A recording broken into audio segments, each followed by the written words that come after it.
સુરતના અડાજણમાં અસામાજિક તત્વોનો આતંક, આખું ટોળું યુવક પર તૂટી પડ્યું. અડાજણ એસએમસી આવાસમાં જૂની અદાવતમાં છૂટા હાથની મારામારી, દ્રશ્યો જોઈ સ્થાનિકો ફફડી ઉઠ્યા.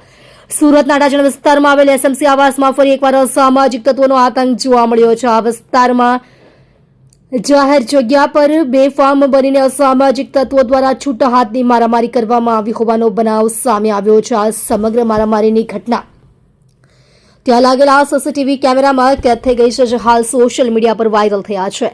સીસીટીવી ફૂટેજમાં સ્પષ્ટ જોઈ શકાય છે કે કેટલાક યુવકો ભેગા મળીને એકબીજા સાથે ઉગ્ર બોલાચાલી અને મારામારી કરી રહ્યા છે, જેના કારણે આસપાસના રહેવાસીઓમાં ભયનો માહોલ ફેલાઈ ગયો છે. આવી ઘટનાઓના કારણે આવાસ અને તેના નજીકમાં રહેતા સ્થાનિકો અસામાજિક તત્વોથી ત્રાહિમામ પોકારી ઉઠ્યા છે અને તેઓ પોલીસ કમિશનર સમક્ષ યોગ્ય અને કડક કાર્યવાહી કરવાની માંગ કરી રહ્યા છે, જેથી ભવિષ્યમાં આવા બનાવો ન બને અને શાંતિ જળવાઈ રહે. સ્થાનિકોની માંગ છે કે ફરિયાદની રાહ જોયા વિના વાયરલ વિડીયો અને સીસીટીવી ફૂટેજના આધારે પોલીસે કાયદેસરની કાર્યવાહી હાથ ધરવી જોઈએ. આપ જોઈ રહ્યા છો ગુજરાતની સૌથી પહેલા ખબર આપતી Surat express news channel, director Rajesh Mangaleni સાથે.